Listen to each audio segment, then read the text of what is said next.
no Brasil hoje tem esse debate muito forte e justo, eu acho viável, entre direita e esquerda, e as pessoas me perguntam isso. Eu acho incrível que as pessoas não têm noção nenhuma do que seja direita e esquerda, não tem noção. O problema no Brasil não foi direita e esquerda, o problema foi roubalheira. E essas pessoas que se diziam, que dizem ser de esquerda, na verdade elas usaram o país, o poder, tá, para avacalhar com o próprio país. Essa que é a realidade do negócio. Então, direita e esquerda, qual é a grande diferença? A grande diferença é que os princípios, e isso é complicado, porque já está difícil você diferenciar, né? Por exemplo, os Estados Unidos é um país de direita, eu já acho que não, né? Tanto eu já acho que não, que você veja que o Trump, que tem um discurso de direita, ele é criticado constantemente, inclusive lá dentro, porque na verdade o que já houve foi um domínio da esquerda, a mentalidade da esquerda. Então, basicamente, em termos gerais, o que é direita? Respeito às instituições, respeito às religiões, ao pensamento religioso, enfim, livre mercado, democracia de verdade, imprensa atuante, livre. Isso basicamente é a direita, ok? E não importa o sistema, inclusive em ditaduras, tá? Porque o caso, por exemplo, do Brasil, no período chamado período militar, se você for analisar, havia respeito sim às religiões, havia sim respeito às instituições, mas havia, claro, uma guerra contra a esquerda. E um detalhe, esquerda armada. E os países de esquerda, qual é a visão da esquerda? A visão da esquerda é o Estado, né, que toma conta de tudo, é o Estado que organiza tudo, é o Estado que vai ser que Estado, na teoria, paternalista, que vai garantir tudo que a pessoa precisa. E isso, na verdade, nunca funcionou, porque basta você olhar a história do desenvolvimento, inclusive dos países que hoje são comunistas, como a China, mas que hoje vive, na verdade, um capitalismo. O pessoal fala o capitalismo americano capitalismo selvagem. Pois esse capitalismo selvagem americano pode dizer que é um gatinho desmamado perto do que é o tigre, né? Tigre poderoso da China. Tá? O capitalismo americano, se for o período mais cruel do capitalismo, tal, não sei o que, é um gatinho desmamado e sem vergonha e vira-lata perto do verdadeiro tigre que a China é. Essa que é a verdade. Então, o que acontece é justamente isso. A visão de esquerda é o que? O Estado que vai nos dar tudo, vai nos distribuir as coisas, vai equilibrar, trazer justiça e tal. Só que infelizmente o Estado ele não tem capacidade de gerar riqueza. Não tem. Hoje na China é um exemplo interessante. Você pega essas grandes empresas chinesas, caminham, porque, lógico, são empresas do Estado, né? Em grande parte, existe metade, vamos dizer, parte dessas empresas, o controle é do Estado. Mas a outra parte, não, tá? A Bolsa de Valores, tem lá, enfim. Então, a parte que funciona não é a parte do Estado, é a parte que é livre. E sempre foi assim.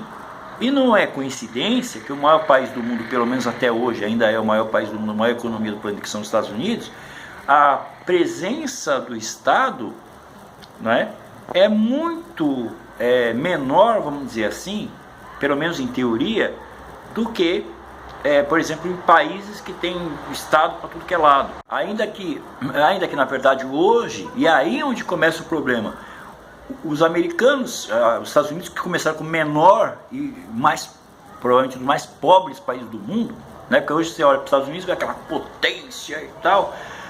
Não foi sempre assim. Eles começaram como o menor país do mundo e viraram a potência que são hoje, não é? O Brasil durante muitos anos foi muito maior que os Estados Unidos, por exemplo. Parece até engraçado o que eu estou dizendo, mas é por realidade, né? As pessoas, quem queria ir para os Estados Unidos, mas os caras batalharam, correram atrás e tal. E qual foi o grande, hoje que todo mundo sabe, qual foi o grande sucesso? Livre iniciativa, Estado pequeno e livre iniciativa. A partir do momento que começou-se a pensar diferente, não, vamos fazer o Estado ficar grande, lá nos Estados Unidos, né? Começa a haver a decadência. E essa decadência americana, ela é, na minha opinião, ela é inexorável, ela é irreversível, porque você tem hoje um Estado que, tudo bem, você não tem tantas empresas do Estado, mas a presença do Estado se tornou cada vez maior, cada vez maior, cada vez maior, e o fato é o seguinte, quanto mais Estado, pior é. Essa que é a verdade. Quanto mais Estado, pior é. Então, quando existia a União Soviética, país comunista, e houve o colapso, né, da União das Repúblicas Socialistas Soviéticas, e logo em seguida, com o fim do comunismo, né, lá na Rússia, os países todos ali da chamada Cortina de Ferro abandonaram o sistema, né, e observe que não foi uma coisa externa, foi um apodrecimento interno. Então, uma coisa que é interessante observar é o seguinte, a Rússia acabou? Não. Tanto que a Rússia está aí até hoje. Houve uma série de mudanças, acabou o comunismo, começou o capitalismo, blá, blá, blá, mas a Rússia continua. Então, o grande problema não foi com o país, o problema foi com o Estado. Quem quebrou não foi a Rússia, quem quebrou foi o Estado russo, foi o Estado soviético. Agora, recentemente, para não ficar só num exemplo de esquerda, vamos dar um exemplo de país democrático e capitalista, a Grécia. A Grécia, a gente sabe que aconteceu lá, quebrou. Mas foi a Grécia que quebrou? Não. A Grécia não quebrou. Quem quebrou foi o Estado grego. E lógico, quando o Estado quebra, o país, óbvio, ele sofre a consequência. Então, o que acontece no mundo que nós vivemos hoje, que há um domínio, há ditaduras, na verdade, tá? Há ditaduras que impõem às pessoas aquilo que elas nem têm ideia de que não querem, né? Então elas assim, não tem muita opção, elas estão sempre sendo cercadas. Então, o que se fala de capitalismo é um termo que eu sinceramente eu nem concordo com esse capitalismo. E aí eu pergunto, o que seria realmente o capitalismo? É um termo usado pelo Karl Marx, um cara que, na minha opinião, como economista, e eu posso dizer, porque, né, como ao contrário de muito neguinho, eu li o Capital, da primeira até a última página, e o mais importante, eu consegui entender. E ali, o que é isso aí, toda essa proposta, né? É uma proposta furada. Qualquer pessoa que tem um mínimo de bom senso, de critério, vai ver que o que ele fala ali não tem razão de ser, não tem lógica, mas aí trabalha-se o quê? É aquela filosofia revezada, né? É a história do rei Nu, né? Vocês devem conhecer, o rei Nu é aquele cara que estava lá no reino, era muito vaidoso, e chegaram dois costureiros e perceberam que o rei era muito vaidoso.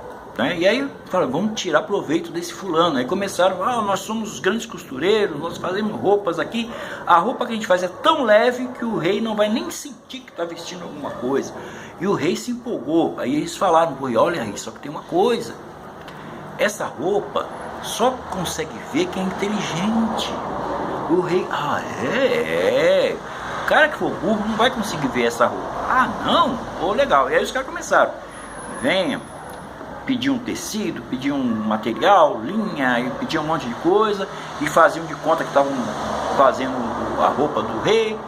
E aí os ministros que sabiam da conversa, né, falaram, nossa, que roupa linda. Um exagerava mais que o outro, nossa, que roupa maravilhosa, rei. O próprio rei não via nada, porque não tinha roupa para ver, não tinha nada. Mas o próprio rei não podia falar, poxa, não estou vendo nada aqui, estou pelado. Não, porque senão ele ia se ter como burro. E assim foi. Até que uma hora ele foi, né, foi para a rua, nu, porque não tinha roupa nenhuma, mas ninguém podia admitir, nossa, ele não tá, né, porque se eu falar que ele está nu, vão dizer que eu, né, e aí os costureiros já tinham ido embora, rindo, né, da burrice daquela turma toda, até que o menino chega a ponta, o rei tá nu, e aí o povo, o rei tá nu, e vira uma comédia, né? Então o marxismo basicamente é isso, né?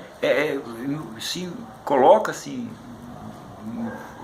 envolve-se com uma aura de uma linguagem muito rebuscada e tal, mas o cerne da coisa é uma coisa que não tem fundamento, não tem base nenhuma. E o pior é que passa tempo, as pessoas elas continuam insistindo nessa mentalidade.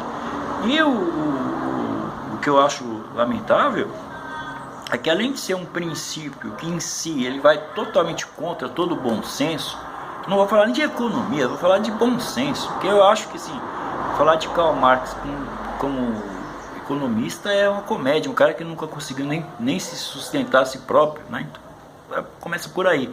E o cara que não consegue se sustentar a si próprio, querer determinar rumos de nações, é uma coisa muito engraçada até, é muito lamentável.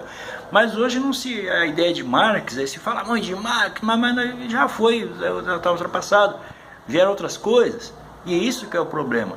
Então, aquela ideia da revolução, vamos lá, proletários, vamos fazer a revolução, vamos mudar tudo, porque tem lá os burgueses que estão explorando o trabalhador, tem os capitalistas que estão...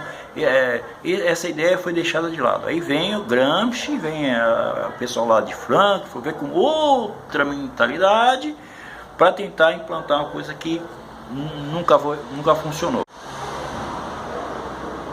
Porque ainda que na verdade o socialismo tem alguma coisa ou outra que a gente possa dizer, pô, isso aí é uma coisa positiva, algumas coisas, tem sim, né? Mas a ideia geral, tá? Ainda que seja uma ideia muito equivocada, muito ruim, as pessoas elas se deixam envolver. Então, olha só, qual é a conversa? A conversa é o seguinte: vamos falar do Brasil principalmente. Então, a esquerda geral, né, esquerda é Partido Comunista Brasileiro, Partido Comunista do Brasil, PT, essa turma toda aí, PSB, essa turma toda aí da esquerda, uns mais esquerdinhos, uns menos esquerdinhos, PSDB, né, e tal. A ideia é o seguinte: não, vamos, e segue-se uma cartilha, tá? E muitas pessoas acham que a esquerda no Brasil, que Lula é a esquerda no Brasil, Dilma cara, você acha que o Lula, um semi-analfabeto, tem, sabe, desculpa, é o ícone, é a imagem, é a aparência do negócio. Os caras que realmente, né, são outros, mas enfim, não vou entrar nessa parte aí, né? Manuela Dávila, você acha que Manuela Dávila, cara, você acha que, sabe, que Manuela Dávila, sabe, Haddad, você acha que esses caras têm realmente, sabe, substância? E não dá, né? Mas tem gente que acredita. Então, o que acontece? Veja só, a esquerda, ela no Brasil, ela está aí apoiando, nossa, nós apoiamos as minorias, né? Então, homossexuais, os negros, os índios, que mais? Os criminosos, né? Os criminosos, incrível, né? Tudo isso no sentido de se minar a base conservadora, a base de direita. Essa é a ideia essencial. E quando você vai para a realidade, ou seja, vai estudar a história do comunismo, onde ele chega, né? Porque são escadas. Essas minorias, os homossexuais, os criminosos, tudo usado como plataforma para se chegar a um determinado ponto. Agora, quando você vai para o mundo, esse é o discurso, tá? Esse é o discurso usado constantemente, né? Nós estamos com o povo, com os pobres, oprimidos, tem que fazer justiça social, esse é o discurso. Mas quando se chega lá ao poder, você vai ver uma realidade totalmente diferente. Então, por exemplo, vou dar exemplo. Passado aqui em São Paulo tem a parada gay e, né, tem manifestações homossexuais e outras manifestações por aí afora e continuam os homossexuais vivendo a sua vida normalmente. Não vi nenhum caso de eu sou homossexual e e vieram aqui me pegar, nada disso, né? Nos Estados Unidos é a mesma coisa, você tem lá o Trump, que é visto como, né, mas lá em São Francisco tem a parada gay, né? Os gays se manifestam, vão pra rua, não há problema algum. Agora, engraçado, me fala aí uma parada gay na China, tem alguma? Não. Em Cuba, país comunista, qual é a parada gay? Tem alguma parada gay lá em Havana? Não. Os gays nesses países são, e isso é fato, perseguidos, e muitos foram fuzilados. E um exemplo claro disso é o senhor Che Guevara, que fuzilou muitos homossexuais. E isso é histórico, não é questão de opinião. E basta você ver um exemplo muito claro. Vamos ver Cuba, que aí a gente sabe que é um país aí comunista, não é? É um país que a maioria da população é negra. Agora eu pergunto, desde que o comunismo chegou lá em Cuba, quantos foram os líderes negros que Cuba teve? Qual foi? Fidel Castro era negro, agora o irmão dele aí, Raul Castro, enfim, fala um. E um país que é de maioria negra. Aí, não, nós defendemos as mulheres, os direitos das mulheres, a igualdade. Aí me fala um país comunista que teve uma presidente, uma líder que fosse mulher. Quais são as bases importantes? Família, então vamos bagunçar o negócio.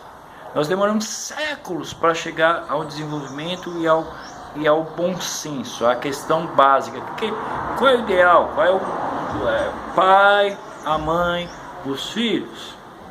Básico. Mas agora já muda o negócio. Não, agora casamento, né? 2 homens também é casamento, 2 mulheres também é casamento. E aí eu pessoalmente não tenho nada contra união estável, e que a pessoa que conviva com um homem que conviva com outro está lá.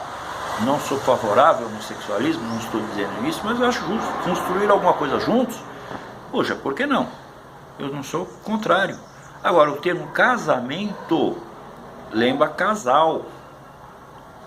Casal, que eu saiba, né, tem que ser homem e mulher.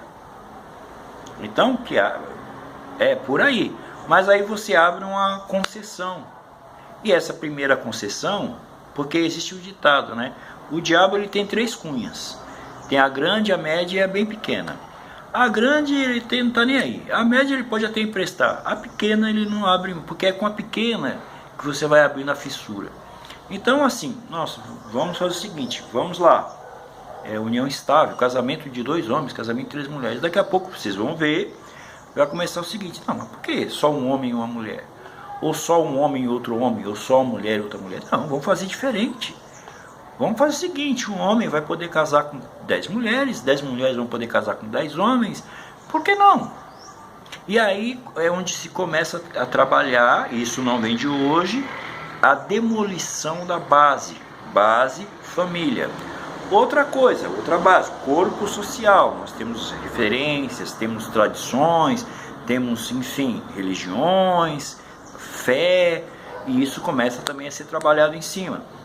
Então, por exemplo, o cristianismo, ou seja, é contrário ao assassinato de crianças, mas não, o aborto é um direito, a mulher tem um direito sobre o seu próprio corpo. Peraí, mas quem disse que a criança que está dentro da barriga dela é o corpo dela? Não é mais, não é mais. Tanto que eu estou aqui, uma coisa que na minha cabeça é muito simples. Eu estou aqui. Mas antes de vir para o planeta Terra, eu habitei 9 meses na barriga da minha mãe. Agora, eu era minha mãe? Eu acho que não. Eu era outra pessoa. Eu habitei lá dentro da barriga da minha mãe. Estive lá dentro. Mas aí não tem problema não. Vamos sacrificar as crianças e vamos dizer que isso é direito da mulher. Né? Enfim, aí você tem a questão econômica, né? Onde se começa a liquidar com a base real, né? Nós não temos mais concorrência real. A concorrência real existe aqui na microeconomia, né? Aquele pequeno comércio, aquele pequeno negócio, a padaria do seu Zé ali, a banca de jornal do seu Paulo aqui, aí há uma liberdade, né? Agora, quando chega lá em cima, desculpa, é muito difícil, tá? E aqui eu não estou criticando as grandes empresas que estão lá, porque em um momento ou outro tiveram competência, tá? Não estou aqui criticando, falando, ó, essas empresas, essa conversinha fácil, eu não estou dizendo isso, tá? A única coisa é que, repito, quem está lá em cima procura se manter lá em cima. Então, para que eu vou ficar brigando, né, ou tentando conquistar o mercado todos os dias? É muito mais fácil conquistar alguns políticos, algumas figuras-chave e me manter ali. É muito melhor. E aí, finalmente, o último ponto, que é o sistema de governo que nós temos. E nós estamos vendo no Brasil coisas assim muito estranhas, né? O judiciário, que muitas vezes até legisla, né? Nós vemos aí um poder legislativo caro, né? Caro. O poder legislativo brasileiro é uma coisa absurda, né? E ineficiente. E cultura, se as pessoas não começarem a ter uma noção que também é necessário escolher bem os seus representantes, vai ser complicado. Não adianta você votar no Bolsonaro e votar num monte de pilantra, porque é importante você, pode até acontecer, eu na minha vida, eu voto desde 1982, eu lembro todos os candidatos que eu votei, e em todos esses, eu lembro todos, eu faço questão. Teve um apenas que eu me enganei, ainda bem que ele não ganhou, menos mal, mas eu não tenho que me arrepender. E se eu pudesse voltar atrás no tempo, eu voltaria exatamente das mesmas pessoas. Das mesmas pessoas. Mas por quê? Porque dá trabalho estudar? Dá. Mas é muito melhor você colocar pessoas sérias, pessoas dignas nos lugares importantes. Porque senão você vai colher o fruto. E aí no final agora nós estamos vendo a realidade do governo. Como é realmente? Qual é a real do governo, do poder executivo no Brasil? O poder executivo não tem esse poder todo. Mas com o Lula tinha, com o Fernando Henrique tinha porque havia aquele, né? Vamos conversar, vamos dar uma força aqui um para o outro, né? Então, a questão toda é essa. Se nós quisermos realmente mudar as coisas e fazer com que esse país, e eu creio nisso firmemente, esse país vai decolar, tá? O Brasil ele tem um destino glorioso. Mas isso que está na nossa mão, nas nossas mãos. Então essa ideia de eu vou ficar aqui esperando, né, cair do céu, não vai. E outra, se você acha que é todo mundo que vai correr, por exemplo, essas manifestações todas aí que foram maravilhosas, puxa, vamos analisar quantas são as pessoas, qual é o percentual da população que realmente teve um ativismo. E eu não falo só pro Bolsonaro, eu falo inclusive do lado da esquerda, né? Muito pouca gente, né? Então, a mudança positiva, ela só vai acontecer a partir do momento que cada um fizer a sua parte.